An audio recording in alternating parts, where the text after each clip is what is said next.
സൂചിപ്പിച്ചതുപോലെ നിങ്ങൾ ഇന്ന് തമ്പാനൂരിൽ ഒരു ട്രെയിൻ കയറാൻ പോകുന്നതിന് മുമ്പ് നിങ്ങളുടെ മൊബൈലിനകത്ത് അലർട്ട് ലഭിക്കും. അല്ലെങ്കിൽ ട്രെയിനിൻ്റെ സമയവും നമ്പരും അടിച്ചു കൊടുത്താൽ ഇന്ന സ്റ്റേഷനിലായിരിക്കുന്നു, എത്ര മണിക്ക് അവിടെ എത്തുമെന്ന് നിങ്ങളുടെ മൊബൈലിനകത്ത് തെളിഞ്ഞു വരും. അവിടെ ചെല്ലുമ്പോൾ ഒരു പെൺകുട്ടി നിങ്ങളോട് പറഞ്ഞുകൊണ്ടിരിക്കും ഗാഡിയേക്ക് നമ്പർ പ്ലാറ്റ്ഫോമേ.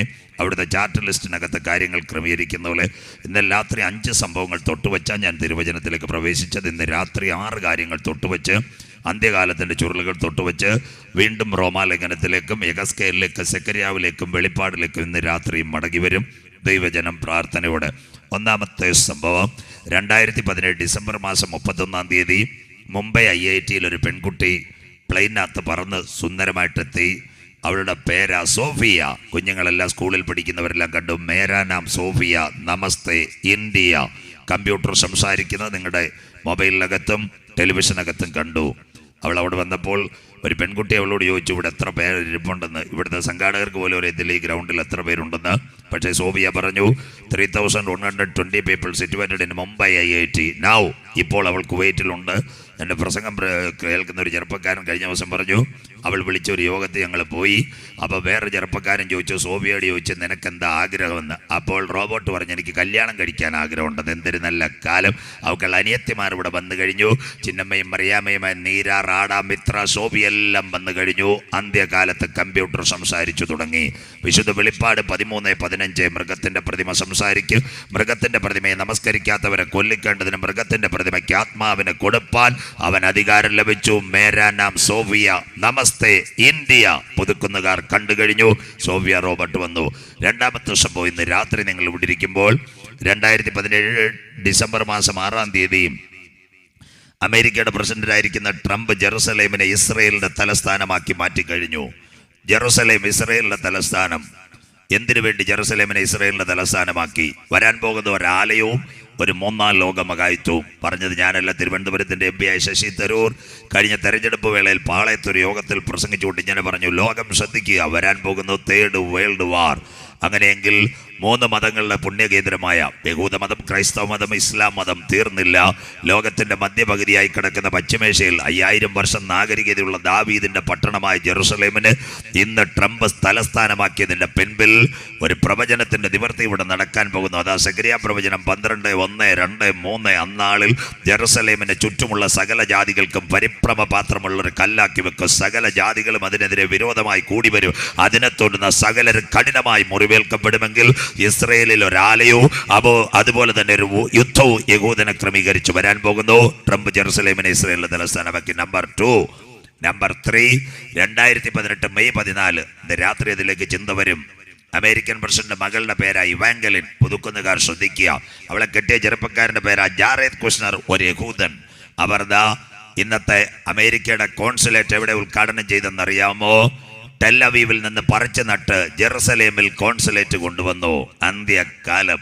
ഇന്ത്യയുടെ പ്രധാനമന്ത്രി ശ്രീ നരേന്ദ്രമോദി 2ാമത് അധികാരമേറ്റപ്പോൾ അമേരിക്കയുടെ പ്രസിഡന്റിന്റെ വൈറ്റ് ഹൗസിന്റെ സെക്രട്ടറി മൈക്കൽ പോംപെ വിമാനത്തിൽ ന്യൂഡൽഹി വന്നിട്ട് മിസ്റ്റർ മോഡി സാറിനോട് പറഞ്ഞതുണ്ട്, നിങ്ങളുടെ കോൺസുലേറ്റും അവിടത്തേക്ക് മാറ്റിയേക്കണം. ടെല്ലവീവിൽ നിന്ന് കോൺസുലേറ്റുകളെല്ലാം ഈസ്റ്റ് ജെറുസലേമിലേക്ക്. Number 1 America, number 2 France, number 3 Britain, number 4 Guatemala, number 5 ഇന്ത്യയും അവിടത്തേക്ക് മാറ്റാൻ പോകുന്നെങ്കിൽ ഈ തലമുറയിൽ കർത്താവ് വരും. അത്തി തളിർത്തു കൊമ്പിളതായി. മത്തായി 24:32-33 ഇന്നലെ രാത്രി വായിച്ചതുപോലെ അത്തി തളിർത്തു കൊമ്പിളതായി. വേനലെടുത്തു. ഉലകം മുഴുവൻ യഹൂദന്റെ കണ്ണാടിയിലേക്ക് നോക്കുന്നു. 4ാമത്തെ സംഭവം ഇന്ന് രാത്രി ഇസ്രയേൽ യഹൂദരാഷ്ട്രമായി മാറ്റിക്കഴിഞ്ഞു. ഇസ്രയേൽ ഇനി ജൂതരാഷ്ട്രം. നിർണായകമായ എഴുത്ത് ഈ 2018 കടന്നു വരുമ്പോൾ നിർണായകമായൊരു വർഷങ്ങളാണ്, ആ ദിനങ്ങളുമാണ്. അന്ന് യുണൈറ്റഡ് നേഷൻസിനകത്ത് ഇന്നത്തെ യഹൂദൻ എഴുതി കൊടുത്തൊരു റഫറൻഡമാ, only the one Jewish country. പലസ്തീനികൾക്കോ ആർക്കോ ഇനി ഇവിടെ യാതൊരു കാര്യമില്ല. ബൈബിളിന്റെ പ്രവചനത്തിന് നിവർത്തി. സങ്കീർത്തനം 102:13 യഹോവ സിയോനോട് കരുണ കാണിക്കുകയും അതിൻ്റെ മതിലുകളെ പണിയുകയും ചെയ്യും. യഹൂദന് സ്വന്തമായി രാഷ്ട്രം ലഭിച്ചു. ഇസ്രയേൽ യഹൂദരാഷ്ട്രം. 5ാമത്തെ അടുത്ത സംഭവം, മനുഷ്യൻ അന്യഗ്രഹങ്ങളിലേക്ക് കൂടിയായിരുന്നു. ടെക്നോളജി കണ്ടില്ലേ? മനുഷ്യൻ അന്യഗ്രഹങ്ങളിലേക്ക്. ഇന്ന് രാത്രി നിങ്ങൾ വിട്ടിരിക്കുമ്പോൾ 1969 ജൂലൈ മാസം 20-ാം തീയതി ഡെയിൽ ആംസ്ട്രോങ്ങിന്റെ നേതൃത്വത്തിൽ ഒരു ടീം 3.25 ലക്ഷം കിലോമീറ്റർ ദൂരമുള്ള ചന്ദ്രനിലേക്ക് പോയി. അവരവിടെ ചന്ദ്രനിൽ ചെന്ന് കൊടി ഉയർത്തി ഇങ്ങനെ സങ്കീർത്തനം പാടി ആകാശവിധാന യഹോവയുടെ കൈവേലയെ പ്രസിദ്ധമാക്കുന്നു. അന്ന് പുതുക്കുന്നുകാരും ഐരൂപ്പാറക്കാരും വട്ടപ്പക്കാരക്കാരും പറഞ്ഞു, വേങ്കോട് മലയിൽ പോയി കൊടി ഉയർത്തിയതാന്ന്. സ്വോത്രം. കാലം മാറി, കഥ മാറി.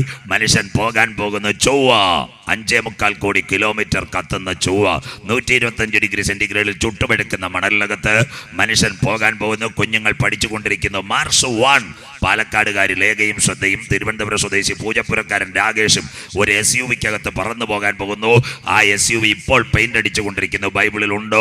മനുഷ്യൻ അന്യഗ്രഹങ്ങളിലേക്ക് കുടിയേറും. ഒബദ്യാവിന്റെ പ്രവചനം 4. മനുഷ്യ, നീ കഴുകനെ പോലെ ചിറകടിച്ച് നക്ഷത്രങ്ങളുടെ ഇടയിൽ പോയി കൂടുവെച്ച് പാർത്താൽ അതിന്റെ നടുവിൽ നിന്ന് ഞാൻ നിന്നെ ഇളക്കുമെങ്കിൽ. മംഗൾയാനും ചന്ദ്രയാനും ചൊവ്വായും കണ്ട തലമുറയോട് മനുഷ്യൻ അന്യഗ്രഹങ്ങളിലേക്ക് കുടിയേറാൻ പോകുമ്പോൾ ഇന്ന് രാത്രി അക്കമിട്ട് ദൈവദാസനാകുന്ന ഞാൻ ചോദിക്കുന്നു, ഈ ഭൂമി വിട്ടാൽ നമുക്ക് പോകാൻ മറ്റൊരു വീടുണ്ടോ? ആ വീട്ടിലേക്കായിരിക്കണം നമ്മുടെ നിത്യയാത്ര. 6ാമത്തെ സംഭവം പറഞ്ഞു വചനത്തിലേക്ക്. ഇന്ന് രാത്രി ഏഷ്യാനെറ്റ് എടുത്താലും മാതൃഭൂമി എടുത്താലും ഏത് പത്രം എടുത്താലും നിങ്ങൾ കണ്ടുകൊണ്ടേയിരിക്കും ബ്രെക്സിറ്റ്, ബ്രെക്സിറ്റ്, ബ്രെക്സിറ്റ്. എന്തായി ബ്രെക്സിറ്റ്? ബ്രിട്ടൻ യൂറോപ്യൻ യൂണിയനിൽ നിന്ന് പുറത്ത്. ശ്രദ്ധയോടെ ഇരിക്കണം. പുതുക്കുന്നില്ല ശാന്തമ്മ സിസ്റ്റർ മാർക്കറ്റിൽ കൂട്ടത്തു നിന്ന് നല്ലൊരു മീനെ മേടിച്ചുകൊണ്ട് വന്നിട്ട് അതിന്റെ വാൽ വെട്ടി മാറ്റുന്നത് പോലെ സ്വർഗത്തിലെ ദൈവം ബ്രിട്ടനെ മാറ്റാൻ പോകുന്നു. അതാ ഏഷ്യാനെറ്റ് സകല വാർത്തകളിലും ബ്രെക്സിറ്റ്, ബ്രിട്ടൻ യൂറോപ്യൻ യൂണിയൻ പുറത്ത്. പടിയടച്ച് ബ്രിട്ടൻ. ആർക്ക് വേണമെങ്കിലും ഇന്ന് രാത്രി ഏത് തെളിവും തരാം. ഇത് അന്ത്യകാലത്തിന്റെ സംഭവം. പടിയടച്ച് ബ്രിട്ടൻ. 1990 ഡിസംബർ മാസത്തിൽ സോവിയറ്റ് യൂണിയൻ 6ആയി വെട്ടിമുറിക്കപ്പെട്ടു. ഇവിടുത്തെ കമ്മ്യൂണിസ്റ്റ് നേതാക്കൾക്ക് ആർക്കും അറിയത്തില്ലായിരുന്നു. സഖാവ് EMS-നോ EK നായനാരനോ P കൃഷ്ണപിള്ളയ്ക്കോ ആർക്കും അറിയത്തില്ല കമ്മ്യൂണിസ്റ്റ് രാഷ്ട്രം വെട്ടിമുറിക്കപ്പെടുമെന്ന്. പക്ഷേ ബൈബിളിനകത്തുണ്ട് സോവിയറ്റ് യൂണിയൻ വെട്ടിമുറിക്കപ്പെടുമെന്ന്. എഗസ്കേൽ 39:1-2. അല്ലയോ മനുഷ്യപുത്ര, നീ ഗോഗിനെ കുറിച്ച് വിളിച്ചു പറയേണ്ടത്. ഗോഗ് എന്നത്തെ റഷ്യ, രോസ് റഷ്യ, ട്രൂബൽ ടുബാസ്കോ, മേശക് മോസ്കോ എന്നിവയുടെ പ്രഭുവായ ഗോഗയെ ഞാൻ നിനക്ക് വിരോധമായിരിക്കുന്നു. ഞാൻ നിന്നെ താടിയലിൽ ചൂണ്ടൽ കൊളുത്തി 6-1 വെട്ടിമുറിക്കും. Tajikistan, Kyrgyzstan, Kazakhstan, Turkmenistan, Azerbaijan, Chechnya. ഇതാ ബൈബിൾ പ്രവചനം. കണ്ടോ? ഇവിടുത്തെ രാഷ്ട്രീയ നേതാക്കന്മാർക്ക് പോലും അറിയത്തില്ല. ഗോർബച്ചോവിന്റെ നേതൃത്വത്തിൽ സോവിയറ്റ് യൂണിയൻ മാറി. അന്ന് വേറൊരുവൻ വന്നു, യൂറോപ്യൻ യൂണിയൻ, EU. എത്ര രാജ്യമുണ്ടെന്നറിയാമോ? 12 പേർ നല്ലവന്മാർ, 18 പേർ തൊഴിലാളികൾ. ചായ കുടിക്കായിരുന്നു 30 പേർ. സ്വോത്രം. വോട്ടവകാശമുള്ള 12. ആ 12 Belgium, France, Italy, East Germany, Luxembourg, Netherland, Portugal, Spain, Denmark, Greece, Ireland, Britain. അതിൽ 12-ൽ 1 സ്വർഗത്തിലെ ദൈവം വെട്ടാൻ പോകുന്നു. ബ്രിട്ടനിൽ ഒരു പെൺകുട്ടി അധികാരത്തിൽ വന്നു, തെരേസ മെയ്. അന്ത്യകാലത്ത് പുതുക്കുന്നുകാർ കേൾക്കണം, സ്ത്രീകളിലേക്ക് അധികാരം വരും. ഇന്ത്യൻ പാർലമെന്റ് എത്ര പേരുണ്ടെന്നറിയാം? 87 വനിതകൾ ഇന്ന് ഇന്ത്യൻ പാർലമെന്റിൽ. ഇന്ത്യയുടെ ധനമന്ത്രി ആരൊരു സഹോദരി നിർമ്മല സീതാരാമൻ. ബൈബിളിന്റെ പ്രവചനം. അന്ത്യകാലത്ത് സ്ത്രീകളിലേക്ക് അധികാരം. കണ്ടില്ലേ? എല്ലാം ക്ലിയറായി. ലോകം തീരാറായി. അവർ കസേര മാറി. ഇന്നൊരു ചെറുപ്പക്കാരൻ UK-യുടെ പ്രൈം മിനിസ്റ്റർ, പേര് ബോറിസ് ജോൺസൺ. അവൻ എല്ലാ മാധ്യമങ്ങളോടും പറഞ്ഞു, ഞങ്ങൾ യൂറോപ്യൻ യൂണിയൻ പുറത്തു പോകാൻ പോകുന്നു. അങ്ങനെയെങ്കിൽ 12-ൽ 1 പോയാൽ വാൽ മുറിയുന്നത് പോലെ 11-എങ്കിൽ പിന്നിൽ ഒരുവൻ എഴുന്നേൽക്കാൻ പോകുന്നു, എതിർ ക്രിസ്തു. അപ്പോൾ 10 കൊമ്പും 7 തലയും. കൊമ്പുകളിൽ 10 രാജമുടിയും ദൂഷണനാമം നിറഞ്ഞൊരു മൃഗം സമുദ്രത്തിൽ നിന്ന് കയറി വരുന്നത് ഞാൻ കണ്ടു. എതിർ ക്രിസ്തു. അത് പുള്ളിപ്പുലിക്ക് സദൃശം. ഇന്നത്തെ ഗ്രീസ്. അതിന്റെ കാൽ കരടിയുടെ കാൽ. ഇന്നത്തെ ഇറാൻ. അതിന്റെ വായ് സിംഹത്തിന്റെ മുഖം. ഇന്നത്തെ ഇറാഖ്. അതിന് മഹാസർപ്പം. ഏതനിൽ കണ്ട കുഞ്ഞു പാമ്പ്. വലിയ അധികാരവും ശക്തി സിംഹാസനവും കൊടുക്കുവാൻ തയ്യാറെങ്കിൽ നിങ്ങളുടെ വാർത്തകളിൽ പടിയടച്ച് ബ്രിട്ടനെ കാണിക്കുന്ന ബ്രെക്സിറ്റിനെ കണ്ട തലമുറയോട് ഇന്ന് രാത്രി ഒരിക്കൽ കൂടി ദൈവദാസനാകുന്ന ഞാൻ അക്കമിട്ട് പറയുന്നു, കാലം അതിന്റെ അന്ത്യത്തിൽ, യുഗം അതിന്റെ പരിസമാപ്തിയിൽ, ദിനങ്ങൾ അതിന്റെ കടശി ദിനങ്ങളിലേക്ക് നീങ്ങുമ്പോൾ ഇന്നത്തെ മാധ്യമങ്ങൾ കാണുന്ന ദൈവ കുഞ്ഞുങ്ങളോട് പറയുന്നു, ഈ തലമുറയിൽ കാത്തിരിക്കുന്ന തന്റെ മക്കളെ ചേർക്കുവാൻ കാന്തൻ മധ്യാകാശത്തിൽ വെളിപ്പെടും. പുതുക്കുന്ന പട്ടണമേ, ഇന്ത്യയും പാകിസ്ഥാനും തമ്മിൽ ഒരു യുദ്ധം ആരംഭിക്കുന്നതിന് മുമ്പ് വാഗ അതിർത്തിയിൽ വെച്ച് അതിന്റെ അംബാസഡർമാരെ തങ്ങളിൽ കൈമാറുന്നത് പോലെ ഇവിടെ ഒരു കൈമാറ്റം നടക്കാൻ പോകുന്നു. കാൽവരി രക്തത്താൽ വീണ്ടെടുക്കപ്പെട്ട ദൈവമക്കളെ ചേർക്കുവാൻ 10,000 പേരിൽ സുന്ദരനായി നാഥൻ വരാറായി. ഇന്ന് രാത്രി പുതുക്കുന്ന പട്ടണമേ, നിന്റെ ദൈവത്തെ എതിരേൽപ്പാൻ നീ ഒരുങ്ങിക്കൊള്ളുക. വായിക്കാം. ധന്യനായ പൗലോസ് റോമിലെ വിശുദ്ധന്മാർക്ക് വേണ്ടി എഴുതിയ റോമാലേഖനം 11-ാം അധ്യായം അതിന്റെ 15-ാമത്തെ തിരുവെഴുത്ത്. Romance chapter 11:15. ഒരിക്കൽ കൂടി റോമാലേഖനം 11-ാം അധ്യായം അതിന്റെ 15-ാമത്തെ വാക്യം വായിക്കാം. അവരുടെ ഭ്രംശം യഹൂദന്റെ ഭ്രംശം ലോകത്തിന്റെ നിരപ്പിന് ഹേതുവായെങ്കിൽ, ലോകത്തിന്റെ അനുരഞ്ജനത്തിന് ഹേതുവായെങ്കിൽ, അവരുടെ അംഗീകരണം അവരെ ആ ലോകം അംഗീകരിച്ചത് മരിച്ചവരുടെ ഉയർപ്പെന്നല്ലാതെ എന്താ? കഴിഞ്ഞ രാത്രി ഞാൻ തൊട്ടുവച്ചു യഹൂദന്റെ ചിതറക്കവും അവന്റെ അംഗീകരണവും. അതിന് നിതാന്തമായി യേശുക്രിസ്തുവിന്റെ ആഗമനങ്ങൾ. വിശുദ്ധ തിരുവചനത്തിനകത്ത് 4 ആഗമനങ്ങളാണ് രേഖപ്പെടുത്തിയിരിക്കുന്നത്.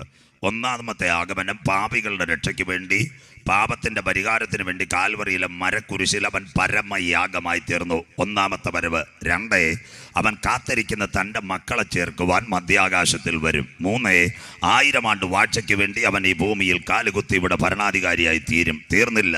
4, സകലരെയും ന്യായം വിധിക്കുവാൻ ന്യായാധിപതിയായി അവൻ വെളിപ്പെടും. അതിൽ ഒന്നാമത്തെ വരവ് ആക്ഷരികമായി പാപത്തിന്റെ പരിഹാരത്തിന് വേണ്ടി കാൽവറിയിലെ മരക്കുരിശിൽ അവൻ യാഗമായി തീർന്നു. 2, തനിക്ക് വേണ്ടി കാത്തിരിക്കുന്ന തൻ്റെ മക്കളെ ചേർക്കുവാൻ ഈ തലമുറയിൽ മധ്യാകാശത്തിൽ അവൻ വരും. അതിന് നിതാന്തമായി ഇന്നലെ രാത്രി ധന്യനായ പൗലോസ് ലീഗ റോമിലെ വിശുദ്ധന്മാർക്ക് വേണ്ടി എഴുതിയ റോമാലേഖനത്തെ തൊട്ടുവെച്ചുകൊണ്ട് അവരുടെ ഭ്രംശം ലോകത്തിന്റെ നിരപ്പിന് ഹേതുവായെങ്കിൽ, അവരുടെ അംഗീകാരം, മരിച്ചവരുടെ ഉയർപ്പ്, യഹൂദന്റെ ചിതറക്കം, അവർ മടങ്ങി വരും, അവർക്കൊരു രാഷ്ട്രം ലഭിക്കുമെങ്കിൽ ഈ തലമുറയിൽ നാഥൻ മധ്യാകാശത്തിൽ വരും. ഇന്നലെ രാത്രി ഞാൻ പറഞ്ഞു, കാൽവറിയുടെ കൊലക്കളത്തിൽ വെച്ച് യഹൂദന്റെ നിലവിളി, അവന്റെ രക്തം ഞങ്ങളുടെ മേലും ഞങ്ങളുടെ തലമുറ മേലും വന്നു ഭവിക്കട്ടെ.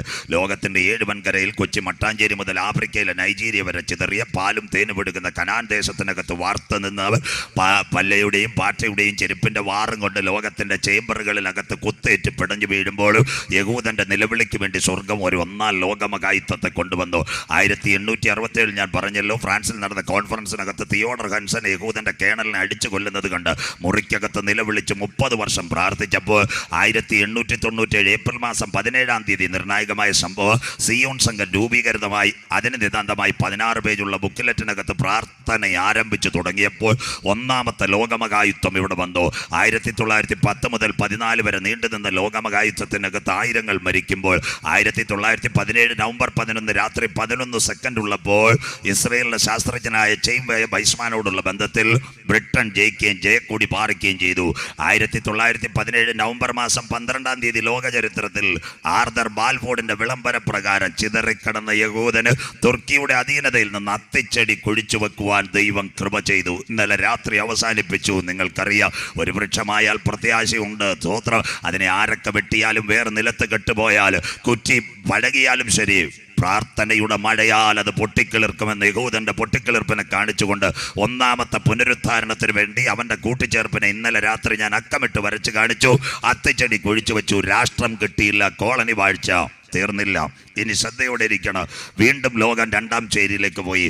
1939 മുതൽ 45 വരെ 2-ാം ലോകമകായുത്വം. യഹൂദന്റെ സ്ഥിതിയൊക്കെ അങ്ങ് മാറിക്കഴിഞ്ഞു. കോളനിയിലേക്ക് കടന്നു വന്ന യഹൂദന് സ്വന്തമായിട്ട് ഷെൽട്ടറില്ല, പാസ്പോർട്ടില്ല, റേഷൻ കാർഡില്ല. അങ്ങനെ ഒരു കാലം. ലോകം 2 ചേരിയിൽ 1939 മുതൽ 45 വരെ നിർണായകമായ യുദ്ധം ഇവിടെ നടക്കുക.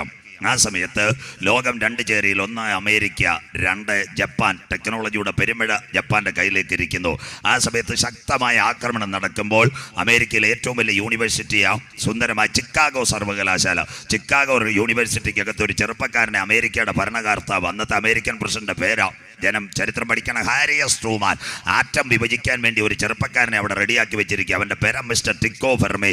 40 ശാസ്ത്രജ്ഞന്മാർ പകലും 40 ശാസ്ത്രജ്ഞന്മാർ രാവിലെ നിന്ന് ആറ്റത്തെ വിഭജിക്കുവാൻ വേണ്ടി രസതന്ത്രത്തിന്റെ ചിക്കാഗോ യൂണിവേഴ്സിറ്റിക്കകത്ത് പരീക്ഷണം നടത്തിക്കൊണ്ടിരിക്കുക. ആ സമയത്ത് യുദ്ധം മുന്നേറിക്കൊണ്ടിരിക്കുന്നു. ആരൊക്കെയാണെന്നറിയാമോ? ഒരു തരത്തിൽ അമേരിക്ക നിൽക്കുന്നു, മറുതലത്തിൽ ജപ്പാൻ നിൽക്കുന്നു. ജപ്പാന്റെ ടെക്നോളജിയുടെ മുൻപിൽ പിടിച്ചു നിൽക്കുമ്പോൾ പ്രസിഡന്റിന് വല്ലാത്തൊരു കിടുങ്ങൽ. അദ്ദേഹം ഈ ചെറുപ്പക്കാരൻ മിസ്റ്റർ ടിക്കോ ഫെർമിയെ വിളിച്ചിട്ട് പറഞ്ഞു, കുഞ്ഞ്, ആറ്റം ബോംബ് വികസിച്ചേ പറ്റത്തുള്ളൂ ജപ്പാനോട് ജയിക്കുവാൻ വേണ്ടി. അവൻ പറഞ്ഞു, സാറേ, ഞാൻ എത്ര പണികൾ നടത്തി നോക്കിയിട്ടും ഒരു രക്ഷയും കിട്ടിയില്ല. ആറ്റം ബോംബ് വികസിക്കുന്നില്ല, അവന് ആ ടെക്നോളജി കിട്ടുന്നില്ല. കാര്യങ്ങൾ മുൻപോട്ട് പോയപ്പോൾ യുദ്ധം കൊടുമ്പിരിക്കൊള്ളുന്നു. 1945 അടുക്കുമ്പോൾ അമേരിക്കയുടെ ഒരു ഭാഗം തകർന്നുകൊണ്ടിരിക്കുമ്പോൾ തിരുവല്ലയ്ക്കകത്ത് വാരിക്കാട് എന്ന് പറയുന്ന ഒരു സ്ഥലത്ത് ഒരു കൺവെൻഷൻ നടക്കുക. ഇന്ത്യ പെന്തക്കോസ് ദൈവസഭയുടെ കൺവെൻഷൻ. അന്ന് മലയാള മനോരമ പേപ്പർ ഉണ്ട്. ആ കാലഘട്ടത്തിനകത്ത് മലയാള മനോരമ എഴുതിക്കൊണ്ടിരിക്കുക, അമേരിക്ക തകരുന്നു, ജപ്പാൻ മുന്നേറുന്നു. അന്നൊരു കൺവെൻഷൻ നടക്കുമ്പോൾ ഇന്ത്യ പെന്തക്കോസ് ദൈവസഭയുടെ പാസ്റ്റർ KE എബ്രഹാം, തിരുവനന്തപുരത്തെ പുള്ളി KA അല്ല, ശ്രദ്ധയോടെ ഇരിക്കണം, ഇന്ത്യ പെന്തക്കോസ് ദൈവസഭയുടെ സ്ഥാപക നേതാക്കളിൽ ഒരായ പാസ്റ്റർ KE എബ്രഹാം അന്ന് തിരുവല്ല വാരിക്കാട്ട് കൺവെൻഷനകത്ത് എഗസ്കേൽ പ്രവചനം എടുത്തു വെച്ച് എല്ലാവരോടും വിളിച്ചു പറഞ്ഞു, ഈ യുദ്ധത്തിനകത്ത് ഇസ്രയേൽ മടങ്ങി വരും, രാഷ്ട്രം കിട്ടും. അവർ ആ സമയത്ത് പറഞ്ഞ് എന്തുവെന്നറിയാമോ? നാട്ടുകാരെല്ലാം കൂടെ പറഞ്ഞ്, ഈ പാസ്റ്റർ എന്തോ വൃത്തികേട് പറയുന്നു, പത്രവാർത്ത മുഴുവൻ അമേരിക്ക തകരുന്നു, ജപ്പാൻ മുന്നേറുന്നു. അദ്ദേഹം പറഞ്ഞത് ഇതാ, ജപ്പാനെ നീ എത്ര മുന്നേറിയാലും ഞങ്ങളുടെ കയ്യിലിരിക്കുന്ന ബൈബിളിന്റെ പ്രവചനത്തിന്റെ നിവർത്തി പ്രകാരം ഈ യുദ്ധത്തിനകത്ത് അത്തി തളർത്തേ മതിയാകൂ. അന്ന് ആ അപ്പച്ചൻ എടുത്ത വചനം എന്താണെന്നറിയാമോ? വായിക്കാൻ കുഞ്ഞ്, എഗസ്കേൽ പ്രവചനം 37:5-6. ഇന്നത്തെ IPC-കാർക്ക് പോലും ഇതറിയത്തില്ല. സ്വോത്രം. അവരവറാച്ചാനും തോമാച്ചാനും കുഞ്ഞോച്ചാനും വേണ്ടി വോട്ട് പിടിച്ചുകൊണ്ടിരിക്കുക. സ്വോത്രം. അവന്മാർക്കും അറിയത്തില്ല സ്വോത്രം ഈ സംഭവം എന്തുവന്ന്. കാഴ്ചപ്പാടുള്ള പിതാക്കന്മാർ പോസ്റ്റ് ചെയ്താലും കുഴപ്പമൊന്നുമില്ല, പോസ്റ്റ് പല്ലിലും കൂടിക്കൊണ്ടിരിക്കുക. സ്വോത്രം. വിഷയമില്ല. അതുകൊണ്ട് വായിക്കാം. എഗസ്കേൽ 37:5-6. ഒരു അപ്പച്ചൻ പ്രസംഗിച്ചതാ തിരുവല്ല വാരിക്കാട്ട്. വായിക്കാം.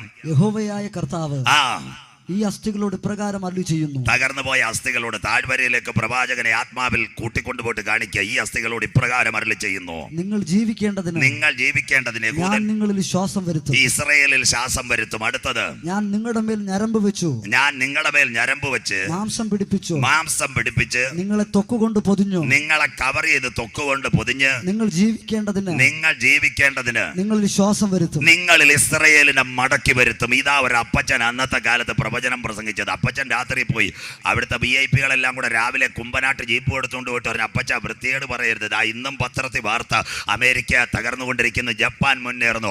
ആ അപ്പച്ചൻ പറഞ്ഞത്, ആരൊക്കെ എന്തൊക്കെ പറഞ്ഞാലും എൻ്റെ കയ്യിലിരിക്കുന്ന ദൈവത്തിൻ്റെ വചനം. ഇന്ത്യക്ക് 2650 കൊല്ലം മുമ്പ് കേബാർ നദീതീരത്ത് പ്രവാസത്തിൽ നിന്ന് എഗസ്കേലിനോട് ഇസ്രയേലിന്റെ മടങ്ങിവരവിനോടുള്ള ബന്ധത്തിൽ ചിതറിക്കിടക്കുന്ന അസ്ഥികക്ഷത്തിൽ താഴ്വരയിലേക്ക് പ്രവാചകനെ കൊണ്ടുപോയിട്ട് കാണിച്ചു കൊടുത്തു. നിഗതന്മാരെ ഇതിനകത്ത് കാറ്റടിക്കുമ്പോൾ യഹൂദൻ എഴുന്നേറ്റും മടങ്ങി വരും. അവർ തൊക്കുകൊണ്ട് ലോകത്തെ മുഴുവൻ കരങ്ങളിലെടുത്ത് അവർക്ക് ശ്വാസം വരുത്തും. ഇതാ പ്രവചനത്തിന്റെ നിവർത്തി. അപ്പച്ചന്റെ വാക്കുകൾ തീർന്നില്ല. ഈ ദിവസങ്ങളിൽ നിർണായകമായൊരു സംഭവം നടന്നു. ആ സമയത്ത് അമേരിക്കയുടെ പ്രസിഡന്റ് ഹാരി എസ് ട്രൂമാൻ ഇദ്ദേഹത്തെ വിളിച്ചിട്ട് പറഞ്ഞു, ആറ്റം ബോംബ് എങ്ങനെങ്കിലും വികസിക്കണം. ആ സമയത്ത് ഈ ടിക്കോ ബ്രഹ്മി ഒരു കാര്യം ചെയ്തു. പഴയ ചരിത്രം ഒന്നെടുത്തു. എന്താ പഴയ ചരിത്രം എടുത്തത്? പഴയ ചരിത്രം എടുത്തു നോക്കിയപ്പോൾ 1-ാം ലോക മഹായുദ്ധത്തിനകത്ത് തൻ്റെ കുലത്തിൽ പിറന്ന യഹൂദ ശാസ്ത്രജ്ഞനായ ഡോക്ടർ ചിയാം വൈസ്മാൻ ഇയോബിന്റെ പുസ്തകം എടുത്ത് വായിച്ചതിന് ശേഷം ആ ഗ്രനേഡ് എടുത്ത് സമുദ്രത്തിനകത്ത് കൂടി കപ്പലിലേക്ക് പടത്തിക്കൊണ്ട് കപ്പൽ പടയെ തകർത്തതെങ്കിൽ ഈ ടിക്കോ ബ്രഹ്മി എന്ന് പറയുന്ന ചരിത്രകാരനെ ശാസ്ത്രജ്ഞനുമായ സയന്റിസ്റ്റ് ഒരു കാര്യം ചെയ്തു. അന്ന് രാത്രി അവൻ ബൈബിൾ എടുത്തു. ഇന്ന് രാത്രി നീ പരാജയപ്പെടുമ്പോൾ, മുൻപോട്ടുള്ള പ്രയാണങ്ങൾ നിനക്കെതിരെ തടസ്സമാകുമ്പോൾ, ഇന്ന് രാത്രി കൃപ പ്രാപിച്ച ദൈവമക്കൾ പറയണം, ഇത് കരങ്ങളിൽ എടുത്തിയ ശത്രുവിന്റെ കോട്ടകളെ തകർക്കുവാൻ ഈ ദൈവത്തിന്റെ വചനത്തിന് കഴിയും. വചനമകത്തളങ്ങൾ കത്തുന്ന ദൈവമക്കൾക്ക് ഞാൻ എൻ്റെ ദൈവത്തെ വാഴ്ത്തുന്നു. നിന്റെ പരാജയങ്ങളെ മാറ്റുവാൻ, നിന്റെ പ്രതികൂലങ്ങളെ മാറ്റുവാൻ, ശത്രുവിന്റെ ഭണ്ഡാരഗ്രഹത്തോട് പോരാടി നിൽക്കുവാൻ ദൈവത്തിന്റെ വചനത്തിന് കഴിയും. ജീവനും ചൈതന്യവും ഹല്ലേലൂയ സദ്യമജ്ജകളെ ജീവിപ്പിക്കുവാൻ ഈ വചനത്തിന് കഴിയും. വചനം മനസ്സിലാകുന്നവർക്കായി ഞാൻ എൻ്റെ ദൈവത്തെ വാഴ്ത്തുന്നു. അന്ന് രാത്രി ശാസ്ത്രത്തിന്റെ പുസ്തകം മാറ്റിയിട്ട് പരിശുദ്ധാത്മാവ് അവന്റെ കണ്ണുകൾ തുറന്നു. എന്താ കണ്ണുകൾ തുറന്ന്? ഇന്നേക്ക് 2000 കൊല്ലങ്ങൾക്ക് മുമ്പ് ഒരു അരണ്ട പ്രഭാതത്തിൽ വാഴ്ത്തപ്പെട്ട നാഥ് ഗന്നസരേത്ത് തടാകത്തിന്റെ മുൻപിൽ കൂടി ഒന്ന് നടന്നു. അവിടെ 2 പടകുകളെ കണ്ടു. 2 പടകളിനകത്ത് ഒന്ന് ശീമോൻ പത്രോസും അന്ത്രയോസിന്റെ പടക്. ആ പത്രോസും ശീമോനും അന്ത്രയോസും എന്താ ചെയ്തതെന്നറിയാമോ? രാത്രി മുഴുവൻ അധ്വാനിച്ചിട്ടും ഒന്നും കിട്ടിയില്ല. എന്നാൽ അവർ പടകും വലയും കഴുകിക്കൊണ്ടിരുന്നു. നമ്പർ 1, എൻ്റെ നാഥൻ നിന്റെ കുടുംബത്തിനകത്ത് കാൽ വെക്കണമെങ്കിൽ, നിന്റെ കുടുംബത്തിനകത്ത് ഒരു കഴുകൽ ഉണ്ടെങ്കിൽ നിന്നെ അവൻ ഉപേക്ഷിച്ച് പോകുന്നവനല്ല. ഇന്ന് രാത്രി കർത്താവിന് വേണ്ടി ഇറങ്ങിയിട്ട് ഒന്നും കിട്ടിയില്ലെങ്കിലും വിശുദ്ധിക്കും വേർപാടിനും നിൽക്കുമെങ്കിൽ നിനക്ക് വേണ്ടി ഒരു പ്രത്യാശയുടെ തുറമുഖം ഒരുക്കുവാൻ നാഥൻ വരാറ. ആയിരക്കണക്കിന് പടകുകൾ ഗന്നസരേത്തിനകത്ത് ഉണ്ടായിട്ട് കഴുകൽ ഉള്ളതിനകത്ത് തമ്പുരാൻ കാൽ വെക്കാൻ ഇടയെങ്കിൽ ഇന്ന് രാത്രി ആത്മാത്മാർത്ഥം ദൈവവചനത്തിന്റെ ജീവിതപ്രകാരം ജീവിതത്തെ കഴുകുക നീ തയ്യാറായാൽ നിന്റെ കുടുംബത്തിനകത്ത് കാലുകളെ വെച്ചുകൊണ്ട് അരുളപ്പാട് തരാൻ കരുത്തുറ്റൊരു ദൈവത്തെ ഇന്ന് രാത്രി ആരാധിക്കുന്നത് വിശ്വസിക്കുന്ന ദൈവമക്കൾക്കായി ഞാൻ എൻ്റെ ദൈവത്തെ വാഴ്ത്തുന്നു. അസാധ്യങ്ങളെ സാധ്യമാക്കുന്ന ഒരു ദൈവം, നിന്റെ ആവശ്യങ്ങൾ അറിഞ്ഞ് നിവർത്തിച്ച് പ്രവർത്തിക്കുന്ന ഒരു ദൈവം. നല്ല കുഞ്ഞുങ്ങളാ. സ്തോത്രം. നമ്മളൊക്കെ കടപ്പുറത്ത് മീൻ പിടിക്കാൻ പോയാൽ ഒന്നും കിട്ടിയില്ലേ, വല്ല കപ്പലിനെയും കുറിച്ച് കൊച്ചുപീടി അടിച്ചുകൊണ്ടിരിക്കും. സ്തോത്രം. പക്ഷേ ഇവരങ്ങനല്ലായിരുന്നു. നാളെ എന്നുള്ള ആകുലത ഓർത്തുകൊണ്ട് കഴുകിക്കൊണ്ടിരുന്നയാ. സ്വർഗത്തിലെ തമ്പുരാൻ യേശു അങ്ങോട്ട് എന്തിനു ചോദിച്ചു, കുഞ്ഞുങ്ങളെ ആദ്യം രക്ഷേ മാനസാന്തരം ഒന്നും പറഞ്ഞില്ല. നമ്മുടെ പാസ്റ്റർമാരാണ് കഥ കുഴപ്പം. സ്തോത്രം. യേശു സാമാന്യ ഡയലോഗ്. കുഞ്ഞുങ്ങളെ ആ പ്ലാറ്റ്ഫോം ഒന്ന് വിട്ട് തരുമോ ഇച്ചിരി ഒരു നർമ്മ സംഭാഷണത്തിന്? പ്ലാറ്റ്ഫോം വിട്ടു. സ്തോത്രം. നല്ല സംഭാഷണം നടത്തി. ഈ അരണ്ട വെളിച്ചത്തിൽ 4-ാമത്തെ ആ സമയത്ത് കുഞ്ഞുങ്ങളോട് ചോദിച്ച്, നിങ്ങളുടെ വിഷയം എന്തുവാ? അവർ പറഞ്ഞു കഴിഞ്ഞ രാത്രി മുഴുവനും ഞങ്ങൾ അധ്വാനിച്ചിട്ട് ഞങ്ങൾക്കൊന്നും കിട്ടിയില്ല. സ്തോത്രം.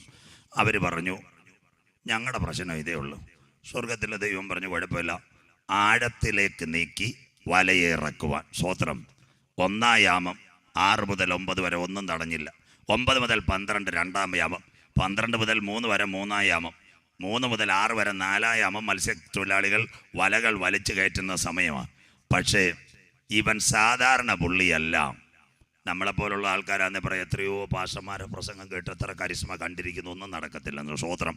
പക്ഷേ ആ കുഞ്ഞുങ്ങൾ വിശ്വാസത്തോടെ ആഴത്തിലേക്ക് വലയെറിയാൻ തയ്യാറായപ്പോൾ മറഞ്ഞു കിടന്നതിന് വലയ്ക്കകത്ത് കൊടുക്കുവാൻ സ്വർഗത്തിലെ ദൈവത്തിന് കൃപ തോന്നി. പടകും വലയും എല്ലാം ചെറുപ്പക്കാർ വിട്ടു. അങ്ങനെ ഒരുത്തൻ അനുഗമിച്ചു. അവൻ്റെ പേരാ പത്രോസ്. കാര്യവട്ടത്ത് യൂണിവേഴ്സിറ്റിയിലോ പരുത്തിപ്പാറ MG കോളേജിലോ പഠിച്ചില്ല. അവൻ എഴുതി വെച്ചു ആറ്റം വിഭജിക്കുമെന്ന്. സ്തോത്രം.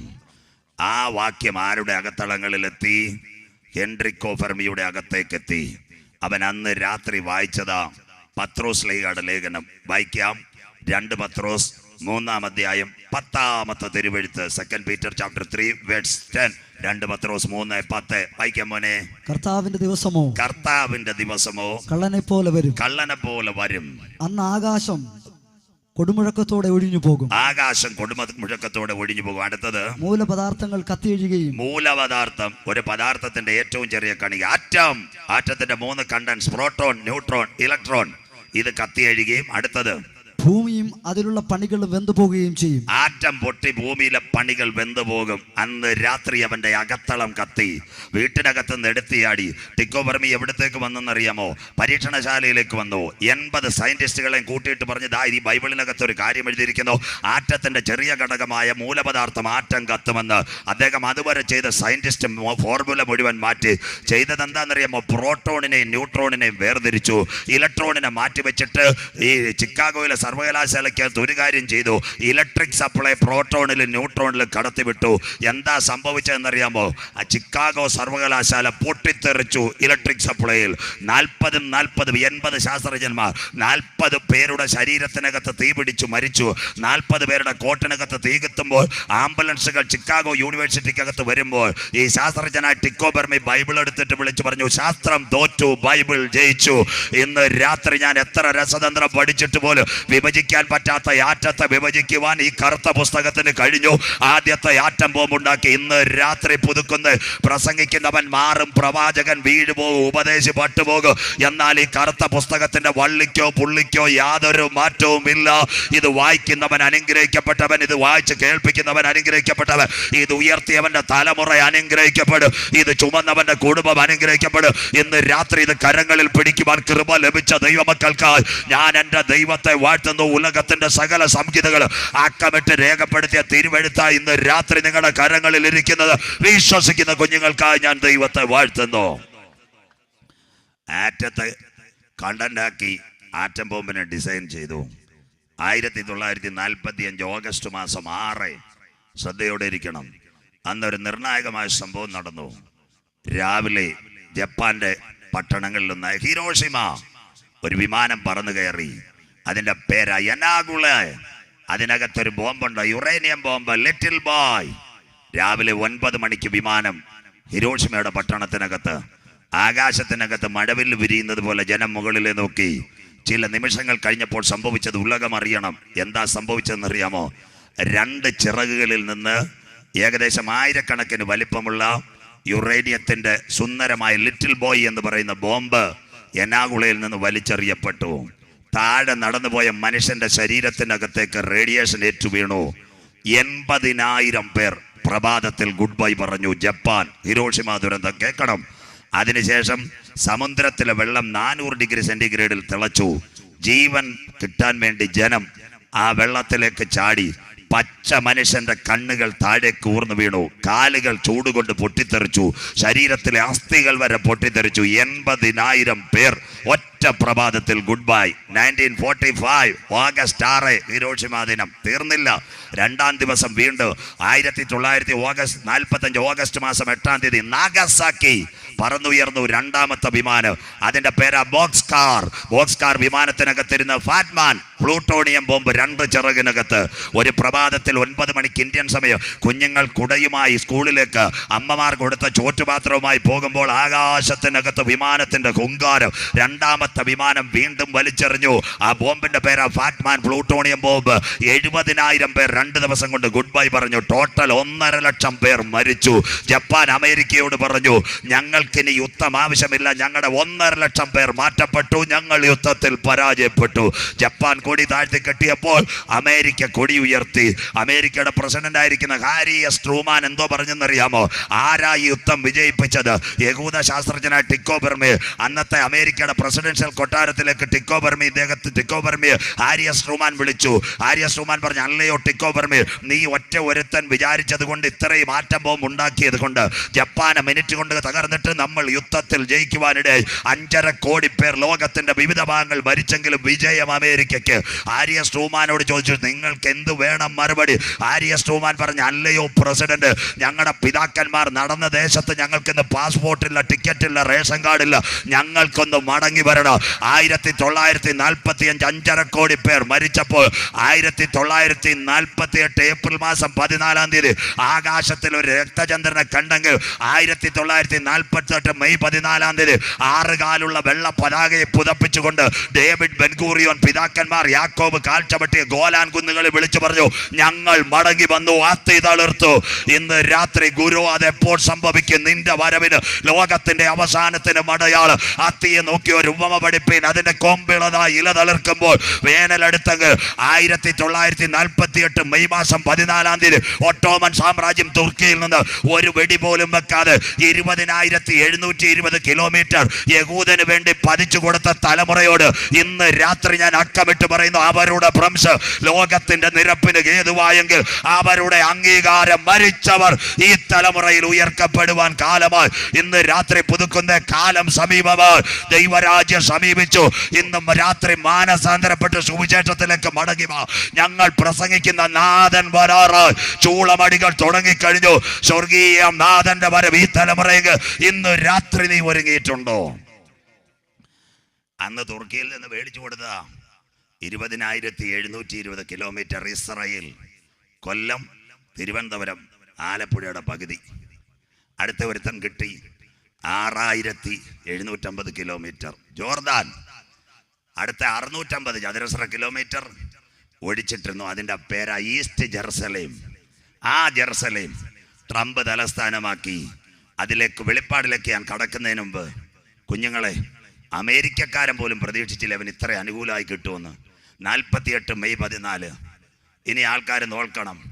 മനുഷ്യന്റെ ആയുസ് എത്ര പേർക്കറിയാം? മനുഷ്യന്റെ ആയുസ് ഈ തലമുറ കർത്താവ് വരുമെന്ന് പറയുന്നതിന് ഉൽപ്പത്തി. മനുഷ്യന്റെ ആയുസ് ഒരു ദിവസം 1000 സംവത്സരം. ബൈബിളും കറക്റ്റ് മനുഷ്യന്റെ ആയുസ് പറയുന്നത്. തീർന്നില്ല.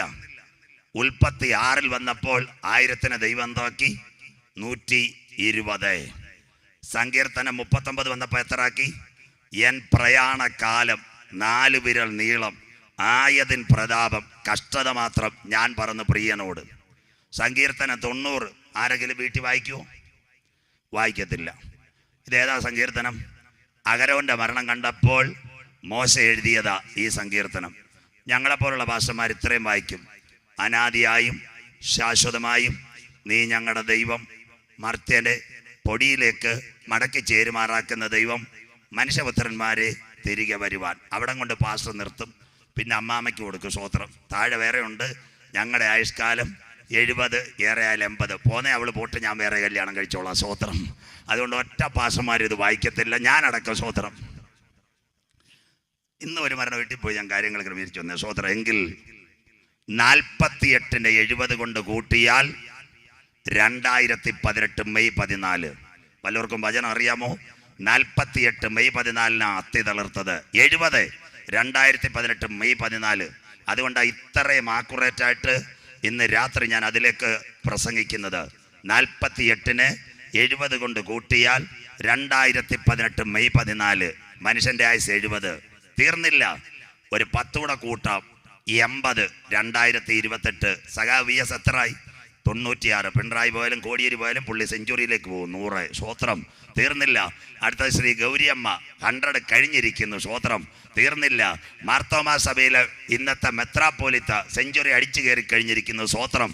ഇവരെല്ലാം അത്തി തളിർത്തത് കണ്ണുകൊണ്ട് കണ്ട തലമുറ മരണം വഴിയായി പെട്ടിക്കകത്ത് മൂക്കി പഞ്ഞി വെക്കുന്നതിന് മുമ്പ് ഈ തലമുറയിൽ നാഥൻ വരും. അത്തി തളിർത്തു, കൊമ്പിളതായി വേനലെടുത്തു. പോരെ ഈ തലമുറയിൽ കർത്താവ് വരുമോ? സ്വോത്രം. അതുകൊണ്ടാണ് ഇത്രയും ക്ലിയർ. 48 മെയ് 14 അമേരിക്കക്കാരൻ പറഞ്ഞു അവനെ UN എങ്ങും വെക്കണ്ട. ഒന്നാമത്തെ ഈ ലോകമഹായുദ്ധം ഏകദേശം 15 ലക്ഷം പേരോളം അന്ന് പോയി. അന്നൊരു സംഘടന വന്നു, സർവ്വരാഷ്ട്ര